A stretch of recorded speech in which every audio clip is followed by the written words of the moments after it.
এই কাহিনীর সমস্ত চরিত্র এবং ঘটনা সম্পূর্ণ কাল্পনিক। বাস্তবে জীবিত বা মৃত কোনো ব্যক্তি অথবা কোনো ঘটনার সাথে এর মিল থাকলে তা সম্পূর্ণ অনিচ্ছাকৃত এবং কাকতালীয়। ব্যবহৃত অপ্রাকৃত এবং অলৌকিক ঘটনাক্রম পরিবেশনার উপক্রম মাত্র। কুসংস্কারে বিশ্বাস করবেন না, কুসংস্কার ছড়াবেন না।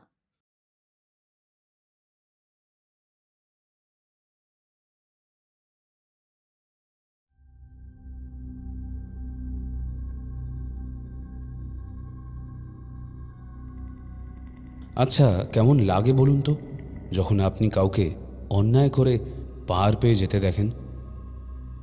আমাদের রাজ্যে অবশ্য সেই উদাহরণ খুঁজতে খুব একটা দূরে যেতে হয় না, টিভির পর্দায় একটু চোখ রাখলেই হয়। তা যাই হোক, রাজনৈতিক বা দৈনন্দিন জীবনে ঘটনাগুলো আপনাদের মনের ওপর কেমনভাবে প্রভাব ফেলে? যার বা যাদের সাথে অন্যায়টা হয় তাদের জন্য খারাপ লাগে না? আর যারা অন্যায়টা করে তাদের প্রতি ঘৃণা জন্মায় না? জন্মায়, আমাদের সকলেরই প্রায় জন্মায়। এবং শুধু আমাদের নয়, হয়তো এই জগতের বাইরেও যারা চড়ে বেড়ায় তাদেরও জন্মায়। যখন বারবার পাপ করে কেউ পার পেয়ে যায়, তখন অন্য জগৎ থেকে বিচারের কোপ নেমে আসে। আজকের গল্পে সেই বিচারের সাক্ষী হবেন আপনি। কথায় আছে না, পাপ বাপকেও ছাড়ে না। হয়তো বাপও পাপকে ছাড়ে না।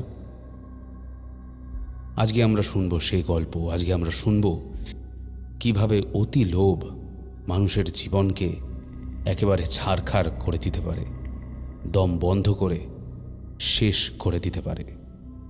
আজ আপনারা শুনবেন অঙ্কিতা ঘোষের লেখা গ্রাম বাংলার ভূতের গল্প ঝড়ের রাতে কাটোয়ায়।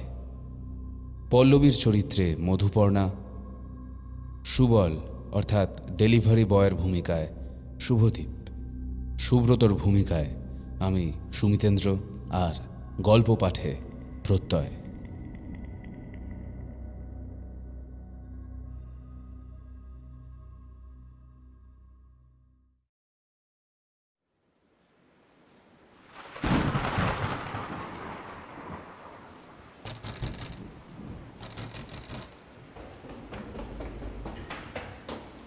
দরজায় করাঘাতের শব্দে পল্লবী তাড়াতাড়ি নিচে নেমে এলো। বাইরে এত বৃষ্টির মধ্যে আবার কে এলো? পল্লবী সদর দরজা খুলে দেখল হাসি হাসি মুখে দরজার সামনে হেলমেট পরে দাঁড়িয়ে রয়েছে একজন যুবক। বয়স ২৭-২৮-এর বেশি নয়। গায়ের রং শ্যামলা, মুখে গোঁপদাড়ি নেই, পরনে একটা নীলচে গেঞ্জি আর কালো প্যান্ট, হাতে একটা বাক্স। পল্লবী জিজ্ঞাসা করল, কি চাই ভাই? আপনাদের জন্য একটা পার্সেল আছে। কি পার্সেল? এই পাঁচমারির মতো পোড়া গায়ে আবার এসব আসে নাকি? এমন সময় পল্লবীর পিছনে এসে দাঁড়ালো তার স্বামী সুব্রত।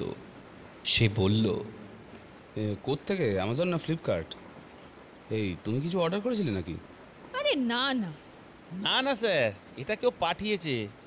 বলো কি, তুমি ঠিক অ্যাড্রেসে এসেছো তো? আমার তো এমনিতেও খুব একটা ভুল হয় না স্যার। হ্যাঁ, বেশ, দাও। কোথায় সই করতে হবে বলো? ডেলিভারি বয় নিজের বাক্সখানা পল্লবীর হাতে দিয়ে বলল, না না স্যার, আমাদের সার্ভিসে ওই সই টই করতে হয় না। কিছুই তো বুঝতে পারছি না, কি আছে এতে? সে তো জানি কে না। পাঠিয়েছে এটা সেটা তো বলো। এই তো দেখুন না, এই লেবেলেই তো লেখা থাকবে। স্বামী স্ত্রী দুজনেই ঝুঁকে পড়ে বাক্সটার লেবেলটা পড়ার চেষ্টা করল। জলে ভিজে আবছা হয়ে যাওয়া হরফগুলোর মধ্যেও এক জায়গায় একটা নাম পড়া গেল, প্রদীপ সরকার। বাক্সটা পড়ে গেল পল্লবীর হাত থেকে। সুব্রতর মুখেও নেমে এলো ঘন কালো অন্ধকার। ভাবগতিক সুবিধের নয় দেখে ডেলিভারির ছেলেটা চুপচাপ কেটে পড়ার তাল করল। পেমেন্ট যখন নেই, আমি তাহলে আসি স্যার। হ্যাঁ হ্যাঁ, এসো ভাই। নিজের মুখের উপর দিয়ে হাত বুলিয়ে উদ্বেগটা খানিক চাপা দেওয়ার চেষ্টা করতে করতে সুব্রত কথাটা বলল। কিন্তু শাক দিয়ে আর কবে মাছ ঢাকা গেছে? ডেলিভারি করার ছেলেটা আর এক মুহূর্ত সময় নষ্ট না করে এক প্রকার বলা যায় পালিয়ে গেল সেখান থেকে।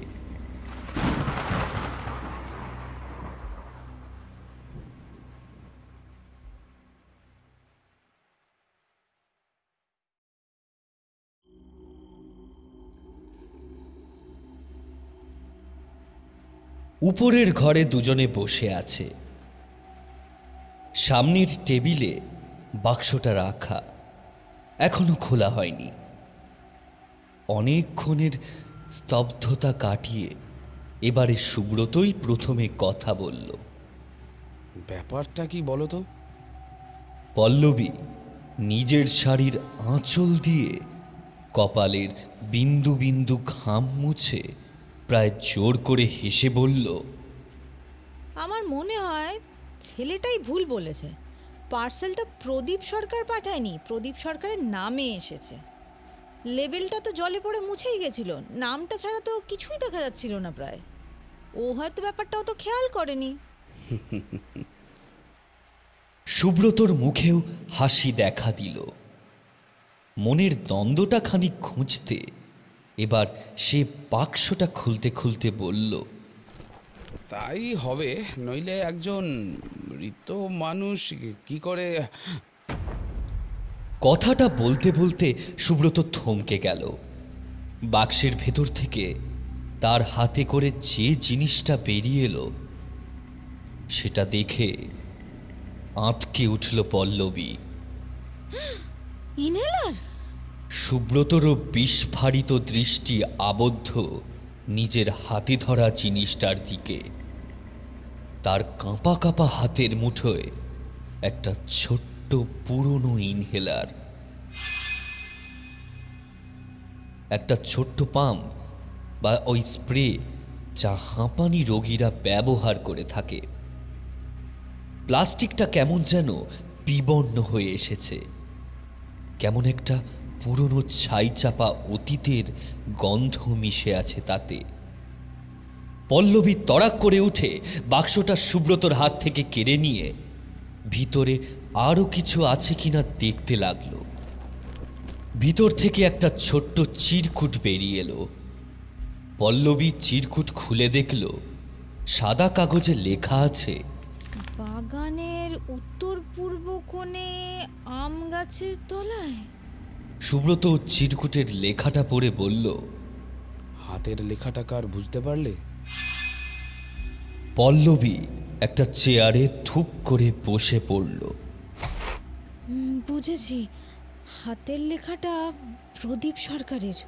তার মানে ছেলেটা ঠিক বলেছিল, পার্সেলটা বাবাই পাঠিয়েছে।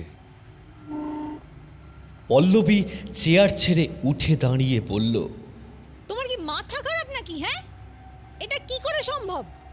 বাবা এটা কি করে পাঠাবেন? উনি তো আজ থেকে 15 দিন আগেই মারা গেছেন।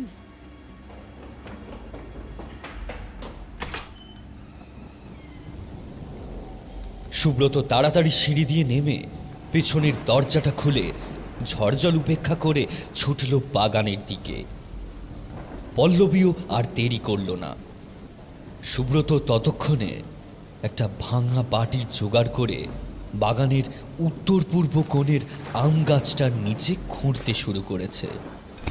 প্রায় 1 হাত লম্বা গর্ত করার পর সুব্রত হাঁপাতে হাঁপাতে উঠে দাঁড়িয়ে বলল, ইনহেলারটা এখানে নেই। এখানেই কি তুমি ইনহেলারটা লুকিয়ে রেখেছিলে? সুব্রত স্রেফ উপর নিচে মাথা নাড়ালো। পল্লবীর মনে হলো তার পায়ের নিচের মাটিটা কে যেন এক ঝটকায় টেনে সরিয়ে দিয়েছে। নিমেষের মধ্যে যেন নিজের শরীরের উপর থেকে নিয়ন্ত্রণ হারিয়ে যাচ্ছে, সে জ্ঞান হারাতে চলেছে। সুব্রতর হাত ধরে সে বলল, চলো ভেতরে চলো, ঠান্ডা মাথায় এই বিষয়টা নিয়ে ভাবতে হবে।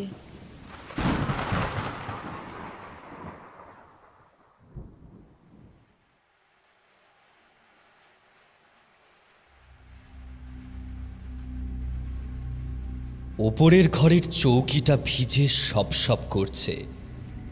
আসলে কাক ভেজা অবস্থাতেই দুজনে চৌকিটার উপর বসে পড়েছে। ওসব খেয়াল করার মতো মানসিক অবস্থা তখন তাদের কারোরই নেই। পল্লবী বলল, এটা কি কোনো প্র্যাকটিক্যাল জোক?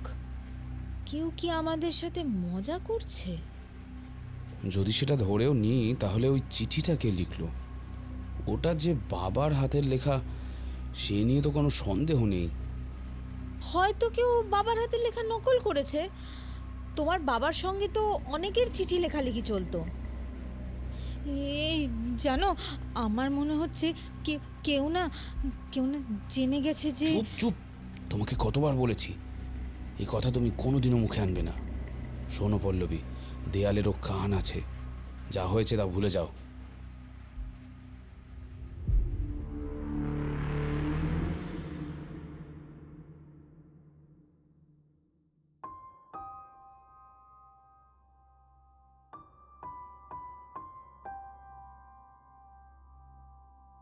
এই ঘটনার পর কেটে গেল 3টে দিন। আস্তে আস্তে ওই চিরকুট আর ইনহেলারের রেশ ওদের মন থেকে আবছা হয়ে এলো। আর এখন ওদের অনেক কাজ।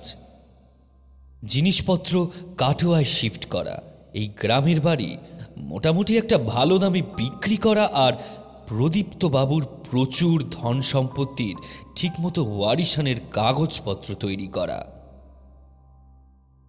এর মধ্যে আর এইসব ছোটখাটো বিষয় নিয়ে ভাবার ফুরসত পেল না কেউই। আসলে মানুষের টাকা পয়সা হলে লোকজন একটু চোখ টাটায়।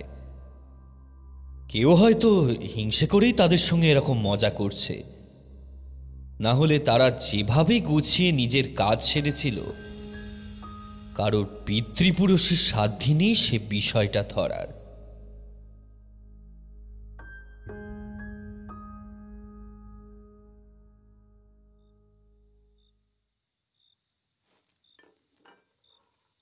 এই এত বৃষ্টির মধ্যে কাটোয়াতে এত জিনিসপত্র নিয়ে ট্রাভেল করাটা খুব টাফ। স্বামী স্ত্রী রাতের বেলায় একসাথে খেতে বসেছে। আজ তাদের আলোচনার বিষয়বস্তু বর্ষাকালে জিনিসপত্র শিফটিংয়ের অসুবিধা।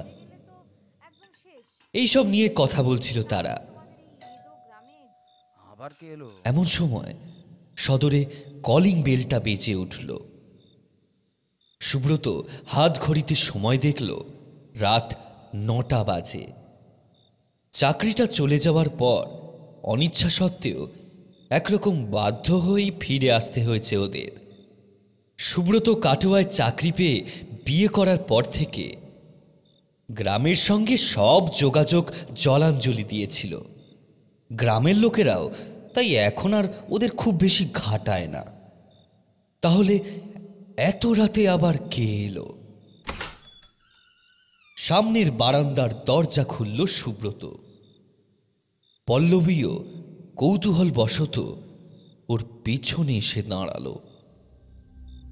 সামনে সেই ডেলিভারির ছেলেটা আগের দিনের মতোই হাসি মুখ করে দাঁড়িয়ে রয়েছে। তার হাতে আগের দিনের মতোই একটা বাক্স রয়েছে। আরেকটা পার্সেল আছে দাদা। কথাটা যেন একটা থাপ্পড়ের মতো এসে পড়ল ওদের গালে। পল্লবী ওর বরের আস্তিনটা খামচে ধরল। সুব্রতর গলা শুকিয়ে এসেছে। সে কোনো রকমে জিজ্ঞাসা করল, কোত্থেকে? কে পাঠিয়েছে? হ্যাঁ, ওই সেম নাম। ছেলেটা কোনো ক্রমে সুব্রতর হাতে পার্সেলটা ধরিয়ে চলে গেল।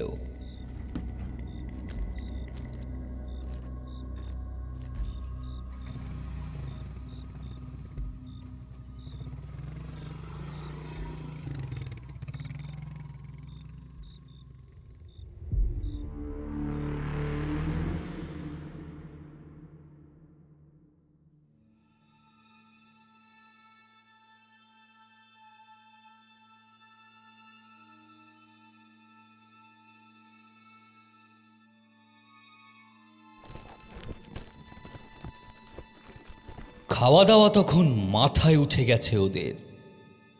দুজনে চটপট বাক্সটাকে ডাইনিং টেবিলে রেখে হাত ধুয়ে এসে ওটাকে আনবক্স করতে লাগলো। ভিতরে রয়েছে আরও একটা পুরনো ইনহেলার, আর সঙ্গে একটা চিরকুট। চিরকুটটা ধীরে ধীরে খুলল পল্লবী। মোমবাতির কাঁপা আলোয় কালো কালির আঁচড়গুলো যেন কিলবিল করে উঠছে। সেখানে লেখা আছে, সামনের বারান্দার বাইরে রাখা হলুদ গাঁদা ফুলের টব। ওদের পিঠ পেয়ে যেন কেউ বরফ ঠান্ডা আঙুল বুলিয়ে দিল। দম আটকে আসা সেই স্পর্শে হাড়ের ভেতর কাঁপুনি ধরে গেল ওদের। সুব্রত পল্লবীর দিকে তাকালো। পল্লবী তাড়াতাড়ি সদর খুলে গাঁদা ফুলের টব নিয়ে এসে মাটি খুঁচিয়ে দেখল, না, জিনিসটা সেখানে নেই। সুব্রত এবারে প্রশ্ন করল, এর মধ্যেই কি তুমি আরেকটা ইনহেলার লুকিয়েছিলে? পল্লবী কেবল ওপর নিচে মাথা নাড়ল। কি হচ্ছে বলো তো? দেখো, আমার মনে হচ্ছে কেউ আমাদের ব্ল্যাকমেল করছে। ব্ল্যাকমেল? কিন্তু আমরা তো বেশ সাবধানেই কাজটা করেছিলাম। আমাদের কে ব্ল্যাকমেল করবে? এখানকার লোকে যদিও আমাদের চেনে, কিন্তু অনেক দিন হলো তাদের সাথে কোনো যোগাযোগ নেই আমাদের। আমরা এখানে ফিরে আসার পরও কারোর সাথে সেরকম যোগাযোগ আর রাখিনি।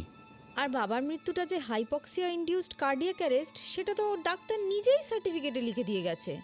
আর মৃত্যুর সময় তো আমরা কেউ বাড়িতেই ছিলাম না, আমাদের অ্যালিবাইটাও পোক্ত। হ্যাঁ, আমরা তো সেদিন কেবল বাবার জন্মদিনের অছিলায় ওই একটু সারপ্রাইজ দেবো বলে নাটক করে এসছিলাম। বুড়ো বয়সে আবার জন্মদিন, তার আবার সারপ্রাইজ। হ্যাঁ, সেদিন আমরা বেরোবার আগেই তো শিবু, মানে ওই বাবার চাকরটা, রান্না করে দিয়ে নিজের বাড়ির জন্য টিফিন নিয়ে চলে গেছিল। গ্রামের লোক তো ওই রকম একটু হ্যাংলা হয় বটেই। তারপর সুযোগ বুঝে ইনহেলারটা সরিয়ে আমরা তো রাতের বেলাতেই ফিরে গেছিলাম কুয়ারাতে। সকালবেলায় আমাদের আবার শিবু ফোন করলো যে বাবার ইনহেলার দুটো পাচ্ছে না, হাঁপানির টান উঠেছে, ও ডাক্তার ডাকতে যাচ্ছে, আমাদেরকে এক্ষুনি যেতে বলল।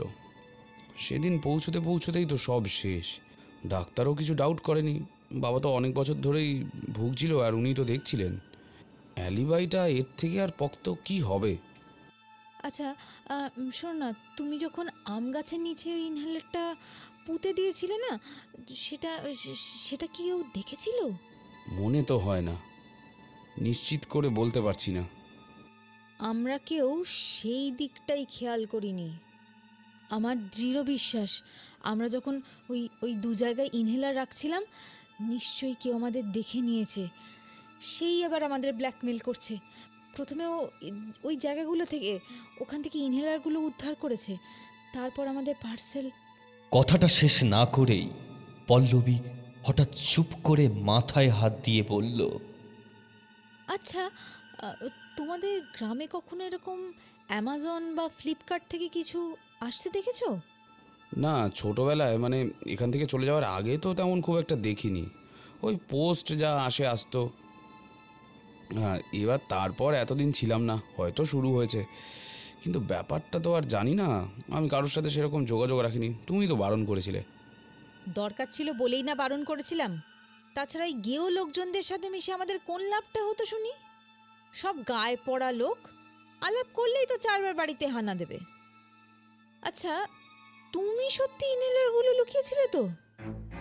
মানে? খুবই স্পষ্ট, আমাকে জেলে ঢোকাতে পারলে তো আর কিছুই তোমাকে ভাগ করতে হবে না, পুরোটাই তোমার একার। তুমি বলছো এইসব? তুমি তো বাবাকে কোনোদিন দেখতে পারতে না, সেই জন্যই তো আমাদের কাটোয়াতে পাকাপাকিভাবে সেটেল হওয়া, আর তারপর না হয় বাধ্য হয়ে ওই কুয়ারাতে। কিন্তু যাই হোক, সেসব নোংরা খেলা তো তোমার মাথা থেকে বেরিয়েছিল পল্লবী। এত আস্পর্ধা তোমার! এই শোনো, জাগে এখন ওসব বাদ দাও। একটা ব্যাপার খেয়াল করো, ওই ওই ছেলেটা কিন্তু কোনো পার্সেল দেওয়ার পর আমাদের সই নেয়নি। তুমি বলতে চাইছো ওই ডেলিভারি বয়টাই আমাদেরকে ঘুরিয়ে নাক দেখিয়ে ব্ল্যাকমেল করছে? হ্যাঁ, এবারও নিশ্চয়ই আমাদেরকে ব্ল্যাকমেল করবে আর টাকা চাইবে। যদি আমাদের ফোন নাম্বার না থাকে তাহলে হয়তো ও আবার আসবে। আমাদের সেই দিনের জন্যই অপেক্ষা করতে হবে। ব্যাপারটা ঢিলে দেওয়া যাবে না গো। সব কিছু মেটানোর আগে আমরা কিন্তু এখান থেকে বেরোতে পারবো না। এবারে ওই ছেলেটা এলেই ওকে ধরতে হবে। কিন্তু যদি ও আর না আসে? আমার মন বলছে ও আবার আসবে। ওর প্রকৃত উদ্দেশ্যটা শুধু ইনহেলার দেওয়া হতে পারে না। আমার মনে হয় তোমার বাবা ওই ছেলেটাকে চিনতো, না হলে ও তোমার বাবার হাতের লেখা নকল করতে পারতো না।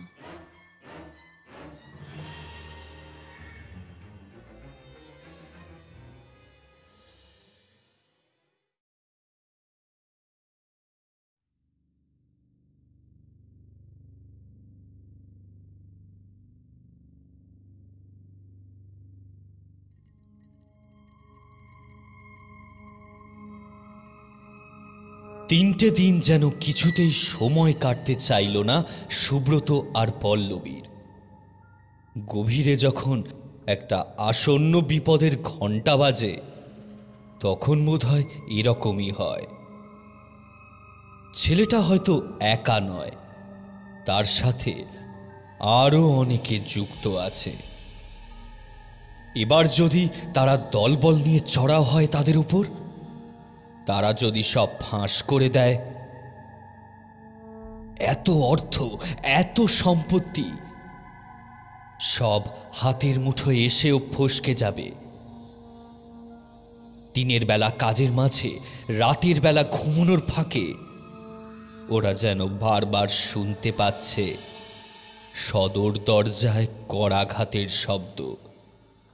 দুশ্চিন্তাগুলো যেন বারবার এসে আসন্ন বিপদের জানান দিয়ে যাচ্ছে। ছোট ছোট শব্দে চমকে উঠছে ওরা দুজন।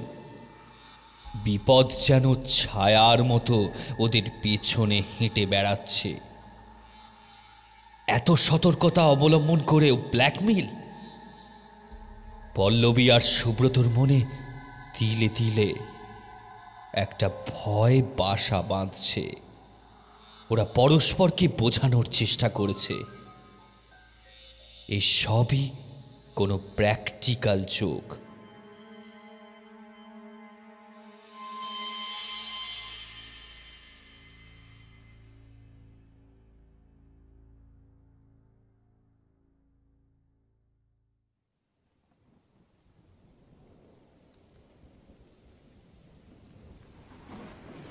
এমন ঝড়ঝড়ের রাতে ছোটবেলায় দিদু কত ভূতের গল্প বলতো, খুব ভয় পেতাম। আচ্ছা, হ্যাঁ, এমন রাতেই নাকি অশরীরীরা চড়ে বেড়ায়। পথে ঘাটে একলা মানুষ পেলেই তাদেরকে ধরে। তারপর? তারপর হয় তাদের ওপর ভর করে, নইলে ঘাড় মটকায়, এই আর কি। সন্ধ্যা থেকে শুরু হয়েছে প্রচণ্ড বৃষ্টিপাত। গ্রামের দিকে একটু হাওয়া দিলেই কারেন্ট চলে যায়। ঘরের মধ্যে জায়গায় জায়গায় দু তিনটে মোটা মোটা মোমবাতি জ্বালিয়ে পল্লবী আর সুব্রত বসে আছে।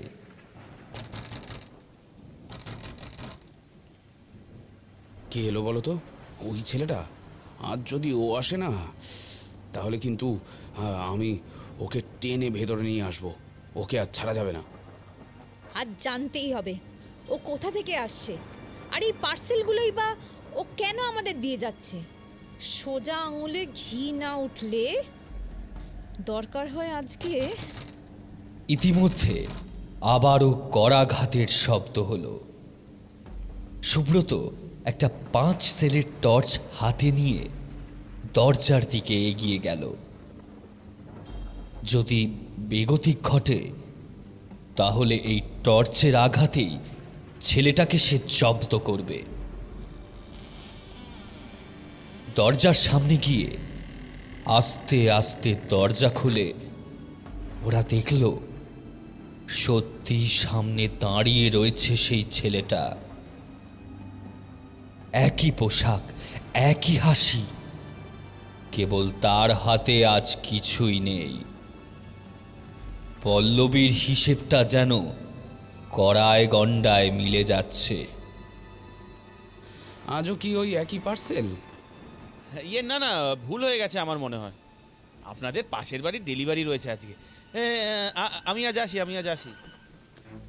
এই বলে এক মুহূর্ত সময় নষ্ট না করে ছেলেটা ঘুরে চলে যাচ্ছিল। এমন সময় সুব্রত খেয়াল করল যে তার পায়ের কাছে ফস করে কখন যেন একটা খাম ফেলে দিয়ে গেছে ছেলেটা। পল্লবীও ব্যাপারটা লক্ষ্য করেছিল। সে হুড়মুড় করে খামটা তুলে নিয়ে ওটা ছিঁড়ে ফেলল। ভেতর থেকে বেরোলো একটা চিরকুট। তাতে লেখা, সত্যিটা কি সত্যি মাটি চাপা দেওয়া যায়? ভয়ে যেন প্রায় জমে গেল পল্লবী, কিন্তু সুব্রতর মাথায় তখন আগুন চড়েছে।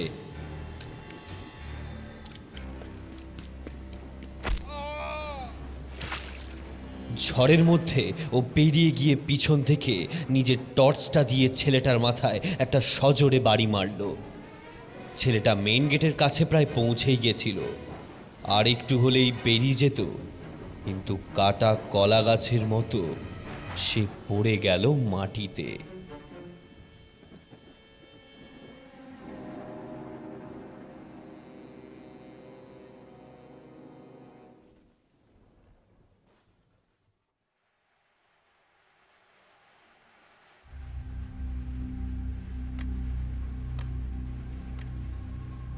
আস্তে আস্তে সুবলের চোখের সামনে থেকে অন্ধকারের পর্দা কাটতে লাগল।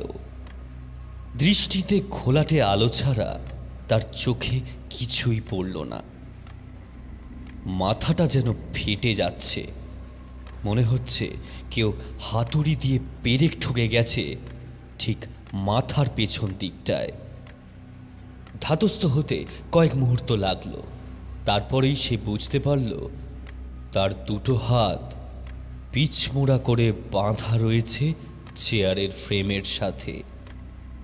পা দুটো কেউ কষে বেঁধে রেখেছে পায়ার সাথে। ক্রমে তার দৃষ্টি পরিষ্কার হতে সে বুঝতে পারল তার মুখোমুখি একটা ছোট্ট টেবিলের ওপাশে পাশাপাশি বসে রয়েছে এক দম্পতি।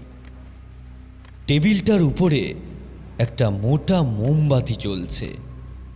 বাইরে তুমুল ঝড় বৃষ্টি হচ্ছে, কিন্তু বাড়ির ভেতরের পরিবেশ ততোধিক থমথমে। একটু একটু একটু জল দেবেন আমায়? সামনের মহিলা চেয়ার ছেড়ে উঠে গেল। তারপর এক গ্লাস জল নিয়ে তার কাছে এসে চুপ করে সেটা তার মাথায় ঢেলে দিল। আরও থতমত খেয়ে গেল সুবল। কি করছেন নাকি আপনি? তুই কি করছিলি রে হারামজাদা? এতদিন ধরে আমাদের আমাদের ব্ল্যাকমেল করছিলি না? আপনারা কি বলছেন নাকি? কি বলছেন আপনারা? পুরো কথাটা শেষ করতে পারল না সুবল। তার আগেই একটা সপাটে চড় এসে বসল সুবলের গালে। ওই শিবু তোকে খবর দিয়েছিল না? কার কথা বলছেন আপনি? আমি তো কাউকে চিনি না। আমার বাড়ি তো হাওড়া। আমি তো কাউকে। সজোরে আরেকটা চড় কষিয়ে দিল পল্লবী। সুবলের গাল ফেটে একটা ক্ষীণ রক্তের ধারা গড়িয়ে পড়তে লাগলো, কিন্তু ঘাড় তুলে আর সোজা করতে পারল না ছেলেটা। মাথাটা একদিকে কাত হয়েই পড়ে রইল। ব্যাপারটা ঠাউর করতে খানিকক্ষণ সময় লাগলো পল্লবীর। একটু অপ্রস্তুত হয়ে সে ডাকলো তার স্বামীকে। এই এই কি গো, দেখো না ছেলেটার কি হলো, নড়ছে না তো। কি আবার হবে, দাও আরেক গ্লাস জল ঢেলে। না না, তুমি একবার দেখো না কেমন ঘাড় কাত করে পড়ে রয়েছে। মরে গেলে তো আবার এটারও ব্যবস্থা করতে হবে। চেয়ার ছেড়ে এগিয়ে এসে সুব্রত ছেলেটার গাল দুটো ধরে মুখটা সোজা করতেই বিদ্যুৎ স্পৃষ্টের মতো ছিটকে গেল ওরা দুজনে। ধাক্কা লেগে টেবিলে রাখা মোটা মোমবাতিটা মাটিতে পড়ে গিয়ে নিভে গেল। ওরা দেখল ডেলিভারি বয়টার চোখের মণি দুটো হারিয়ে গেছে।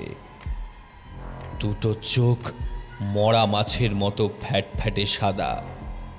মাথাটা সোজা করে স্থির দৃষ্টিতে সে তাকিয়ে আছে সুব্রত আর পল্লবীর দিকে। সেই দৃষ্টি এতটা আতঙ্ক গেঁথে দিল ওদের মনের ভেতরে যে ওরা এক পাও এগোনোর সাহস পেল না। আস্তে আস্তে ঠোঁটটা ফাঁক হয়ে গেল ছেলেটার, আর তার ভেতর থেকে বেরিয়ে এলো একটা ফ্যাস ফ্যাসে কণ্ঠস্বর। প্রদীপ সরকার। আশ্চর্য, ছেলেটা কথা বলছে কিন্তু ঠোঁট নড়ছে না। মনে হচ্ছে মুখের ভিতরে যেন একটা স্পিকার গুঁজে দিয়েছে কেউ, সেইটার থেকেই এই কথাগুলো বেরিয়ে আসছে। নাম প্রদীপ সরকার, সেন্ট্রাল গভর্নমেন্টে চাকরি করতেন, খুব উঁচু পোস্টে, পৈতৃক সম্পত্তি অঢেল। রিটায়ার করেছেন বছর 10 আগে। স্ত্রী মারা গেছে 8 বছর আগে। এক ছেলে সুব্রত সরকার, কাটোয়ায় টিএম অফিসের সামান্য কেরানি। সেখানেই পল্লবী সেনের সাথে প্রথম প্রেম এবং পরিণয়। এরপর থেকে সে আর গ্রামের দিকে ফিরে তাকায়নি। কিন্তু এই বছরেই শুরুর দিকে তাকাতে হয়েছিল শেষমেশ। অফিসের ছোট ছোট ছেলে মেয়েদের জন্য বরাদ্দ খাওয়ার সরিয়ে দেওয়ার দায় দুজনের চাকরি চলে যায়। তারপরে শহরে এলাহি ফ্ল্যাটে থাকার শখ থাকলেও সাধ্য থাকে না।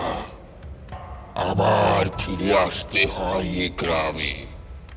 তবে তারা ঠিক এই গ্রামে আসে না, খানিক দূরে কুয়ারাতে ঘর ভাড়া নিয়ে গা ঢাকা দিয়ে কোনো রকমে দিন চালাতে থাকে। এই সময় গ্রামের বাড়িতে তাদের যাতায়াত আস্তে আস্তে বাড়ে। তারা বুঝতে পারে এখানে তাদের বাবা বৃদ্ধ প্রদীপ সরকার অগাধ সম্পত্তি আগলে যক্ষের মতো এখনো বসে আছেন। তাদের লোভ হয়, কিন্তু প্রদীপ সরকার তাদের বলেন যে তারা যখন নিজেদের জীবন গুছিয়েই নিয়েছে, উনি ওনার সম্পত্তি নিয়ে এই সমাজের জন্য কিছু একটা করে যেতে চাইছেন। পল্লবী সরকার বুঝতে পারে শহরের ঝকঝকে বিলাসবহুল জীবন আর তাদের মধ্যে কেবল একজনই পথের কাঁটা হয়ে রয়েছেন। কাজেই সেই কাঁটা তো উপড়ে ফেলতেই হবে। এই সালা হারামজাদা, নাটক বন্ধ কর বলছি। কথাগুলো বলতে বলতে সুব্রত খামচে ধরেছিল ছেলেটার কলার। কে পাঠিয়েছে রে তোকে? সত্যি কথাটা বলে দে না। প্রদীপ সরকার। আরে মরে গেছে রে প্রদীপ সরকার, মরে গিয়ে ভূত হয়ে গেছে। 1 মাস আগে মরে গেছে বুড়োটা। মরে গেছে নয়, মারা হয়েছে। ওই হলো, তারপরেও পার্সেল পাঠাচ্ছে। নাটক করার জায়গা পাওনি? এটা কি থিয়েটার নাকি? ইয়ার কি হচ্ছে নাকি? আমাদের দেখে কি মনে হয় আমরা ঘাস খাই? তা খেতেই পারে, যার যার অভিরুচি। ওরা লক্ষ্য করল ছেলেটার হঠাৎ যেন ঘোর কেটে গেছে। চোখের মণি দুটো আবার স্বাভাবিক, গলাটাও সেই আগের মতো মিনমিনে পাতলা। তবে এবার যেন তার মধ্যে কোথাও একটা কৌতূহকের আভাস পাওয়া যাচ্ছে। এই হারামজাদা, মুখ সামলে কথা। আপনি একটু মুখটা সামলা নেবার। আপনাদের মুখ চোখ দেখে তো মনে হচ্ছে আপনারা সব জেনে গেছেন, তাই তো? আপনাকে সব বলে দেওয়া হয়েছে, তাই তো? আমার চোখ উল্টে গেছিল, মুখ দিয়ে স্পিকারের মতো আওয়াজ বেরোচ্ছিল, ঠোঁট নড়ছিল না, সব হয়ে গেছে তো? ভালো কথা বলছি, কান খুলে শুনে রাখুন। আপনাদের হাতে আর বেশি সময় নেই, আমারও নেই। আমাকে আবার লাস্ট ট্রেন ধরে বাড়ি ফিরতে হবে, সেই হাওড়ার শালকিয়া। আমার নাম সুবল, সুবল অধিকারী। ছোটবেলা থেকেই আমার এরকম হয় জানেন। মরে গেলেই তো সবাই আর পরলোক যেতে পারে না, অনেকেই এখানে ঘোরাফেরা করে, বিশেষত যারা অপঘাতে মরে বা যারা খুন হয়ে থাকে। ওরা না আমার সাথে কথা বলে, আমায় আমায় দেখা দেয়, আমাকে বলে, সব কথা খুলে বলে। যারা মুক্তি পায় না, বেশিরভাগ সময় দেখা যায় তাদের মৃত্যু হয়েছে চেনা কারুর হাতে, খুব আপন কারুর হাতে। ওরা যখন দেখে ওদের খুনি দিব্যি অবাধে আনন্দে পৃথিবীতে ঘুরে বেড়াচ্ছে, হয়তো ওদেরই সব অর্থ সম্পত্তি ভোগ করছে, ওরা খুব কষ্ট পায়, যন্ত্রণা হয় ওদের। গল্পের মতো ওরা কিন্তু আসলে নিজেরা কিছু করতে পারে না। আসলে ওদের দরকার হয় আমার মতো একটা মিডিয়ামের, আমার মতো একটা মানুষের মাধ্যমে ওরা ফিরে আসে, প্রতিশোধ নিতে, অপরাধীদের শাস্তি দিতে। আপনার বাবাও আমাকে সব বলে গেছে। আপনার বাবার কাছে সম্পত্তির ভাগ চাইতে গিয়ে তো আপনারা সব জানতে পারেন তিনি তার সমস্ত সম্পত্তি অনাথাশ্রম আর বৃদ্ধাশ্রমে দান করে যাওয়ার কথা ভেবেছিলেন। ভদ্রলোকের সাদা মনে তো কাদা ছিল না, উনি সব সরল মনেই আপনাদের বলে দিয়েছেন। আর আপনারা স্কিম করে ওই লোকটাকে এইভাবে মেরে ফেললেন। আমি আপনাদের গ্রামে সত্যিই ডেলিভারির কাজ করি, আর প্রায় 1 মাস আগে থেকে আমাকে উনি মানে আপনার বাবা দেখা দিতে থাকেন। প্রথমেই কিন্তু আত্মারা কথা বলে না, আস্তে আস্তে তাদের সাথে একটা কানেকশন তৈরি হয়। উনি আমাকে সব বললেন, ইনহেলারগুলো কোথায় আছে সেগুলোও দেখিয়ে দিলেন। তারপর আমি সুযোগ বুঝে যা করার করেছি, কিন্তু আমাকে এরকমভাবে বেঁধে রেখে আপনাদের কোনো লাভ নেই। উনি আসছেন। অতৃপ্ত আত্মারা অপরাধীদের শুধু মারে না, খুব কষ্ট দিয়ে মারে। যতক্ষণ না আপনাদের মনে ভয় ঢুকছে ততক্ষণ ওরা আসে না। এই আপনাদেরই দেখুন, প্রথমবার যখন এসছিলাম আপনাদের মনে অসহায়তা দেখা গেছিল, দ্বিতীয়বার দুশ্চিন্তা, আর এবার এই তৃতীয়বার আপনাদের মুখে দেখা দিয়েছে ভয়। কি তাই তো সুব্রত বাবু?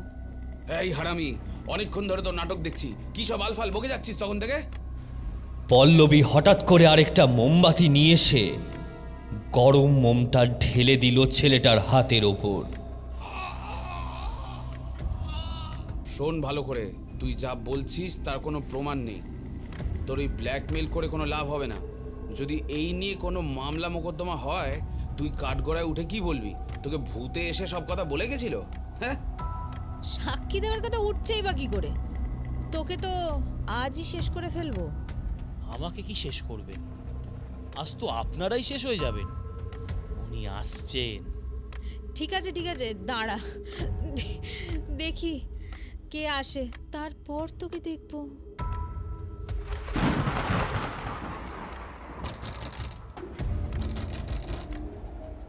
ঠিক সেই সময় দরজার করাঘাতের শব্দে পল্লবী ও সুব্রতর হাড় হিম হয়ে এলো। সুবলকে এবার আর উঠে গিয়ে দরজা খুলে দিতে হলো না, সেটা আপনা থেকেই খুলে গেল। বৃষ্টির ছাঁট ও তীব্র জলীয় হাওয়া ঘরে ঢুকে মোমবাতিগুলো নিভিয়ে দিল। জানালার সার্সিগুলো যেন কেঁপে উঠল ভয়ে। দেওয়াল ঘড়ির কাঁটা হঠাৎ করে থমকে গেল, যেন সময়ের স্রোত থমকে গিয়ে পল্লবী আর সুব্রতকে আটকে ফেলল এক অনন্তহীন অন্ধকার কারাগারে। এখন ঘরের মধ্যে শুধু টেবিলে রাখা হ্যারিকেনটা জ্বলছে। সেই সামান্য আলোতেও ওদের দরজার সামনে দাঁড়ানো মানুষটাকে চিনতে ভুল হলো না। দরজায় দাঁড়িয়ে রয়েছেন এই বাড়ির আসল মালিক প্রদীপ সরকার। তিনি বাড়ির ভিতরে প্রবেশ করতেই যেন ওদের চারপাশটা অস্থির হয়ে উঠল। জানালা দরজার পাল্লাগুলো খুলে গিয়ে হাওয়ার দাপটে অনবরত বাড়ি খেতে লাগলো। গোটা বাড়িটা যেন হঠাৎ প্রাণ ফিরে পেল। চেয়ার, টেবিল, বিছানার পায়া থেকে আলমারির পাল্লা, আলনায় রাখা আসবাব থেকে দেওয়ালে টাঙানো প্রতিটা ছবির ফ্রেম খটখট করে নেচে উঠল। ঘরের প্রতিটা কাঠ, প্রতিটা পেরেক যেন এক পৈশাচিক উল্লাসে বিদ্রোহ করে উঠল তাদের উপর পল্লবী আর সুব্রতর অপবিত্র অবৈধ রাজত্বের বিরুদ্ধে। থমথমে দেওয়ালগুলো যেন মুহুর্মুহু ঘোষণা করে উঠল তারা আর ওদের চায় না। গোটা বাড়িখানা আজ বোধহয় নিজেই নিজেকে শুদ্ধ করবে, চিরতরে তাড়িয়ে দেবে যারা বিশ্বাসঘাতকতা করেছে নিজের রক্তের সঙ্গে। পল্লবী আর সুব্রত চিৎকার করে কান্নাকাটি জুড়ে দিল। ভয়ে তাদের হৃৎপিণ্ড যেন শূন্যে বিলীন হয়ে গেছে। কিন্তু হঠাৎ ওদের গলার স্বর কেমন যেন বুঝে এলো। ওরা আর দাঁড়িয়ে থাকতে পারল না। বুকে হাত দিয়ে দুজনেই মাটিতে বসে পড়ল। নিঃশ্বাস নিতে পারছে না ওরা। পল্লবীর চোখ দুটো রক্তের চাপে লাল হয়ে কোটর থেকে ঠিকরে বেরিয়ে আসার উপক্রম। সুব্রতর নাক মুখ দিয়ে রক্ত বেরিয়ে আসছে ধারাবে। ঠোঁটের কোণে ফেনা জমতে শুরু করেছে। রক্তের চাপে দুজনেরই মুখ ফুলতে ফুলতে নীলচে হয়ে যাচ্ছে। যন্ত্রণায় মাটিতে পড়ে কেঁচোর মতো ছটফট করছে দুজনেই। ক্ষীণভাবে ওদের মনে পড়ল প্রদীপ সরকারের ইনহেলার দুটো ওদের ঘরেই রাখা আছে। কিন্তু সিঁড়ি দিয়ে উঠে ঘরে পৌঁছানোর ক্ষমতা ওদের আর নেই। ইনহেলারটা ঘরটা সিঁড়ি।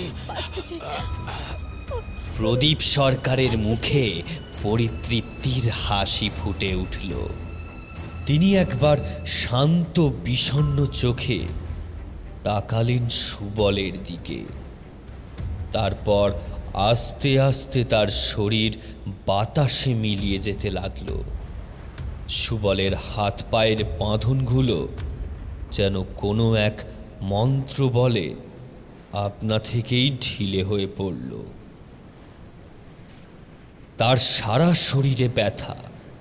ডান হাতের তালুর উল্টো দিকটা জ্বলছে। জমে যাওয়া ফোঁটা ফোঁটা মোমগুলোকে ঝাড়তে ঝাড়তে দুটো নিথর শরীরকে সাবধানে টপকে সুবল পা বাড়ালো বাইরের দিকে। আজ একটু বাড়াবাড়ি হয়ে গেল। এর আগে কোনোদিন এমন ঝক্কি পোয়াতে হয়নি তাকে। যাক, একজন প্রতারিত আত্মা মুক্তি পেল। না, এবারে কয়েকদিন আর কোনো কাজ নেওয়া যাবে না।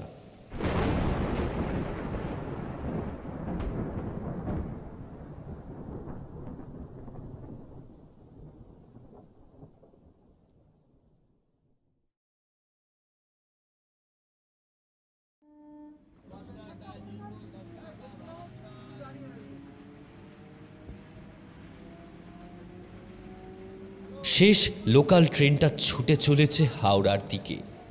এদিকেও বৃষ্টি হচ্ছে। কামরায় খুব একটা লোক নেই। হঠাৎ সুবল অনুভব করল তার পাশের সিটটা খুব ঠান্ডা হয়ে গেছে। একটা দীর্ঘ নিঃশ্বাস ছেড়ে ক্লান্ত চোখে সেই দিকে তাকাতেই সুবল দেখল ছিন্ন ভিন্ন দেহ নিয়ে একজন বীভৎসদর্শী নারী অবয়ব তার পাশে বসে আছে। সুবলের মনে হলো এ বোধহয় ট্রেনে কাটা পড়েছে। ও জিজ্ঞাসা করল, খুন না অপঘাত? আমায় ওরা খুন করেছে, ছলে বলে ফেলে দিয়েছে ট্রেনের সামনে। আমাকে মুক্তি দাও। সুবল কিছু বলল না। চোখ বন্ধ করে আস্তে করে মাথা ঝাঁকালো। তার কাজ আবার শুরু।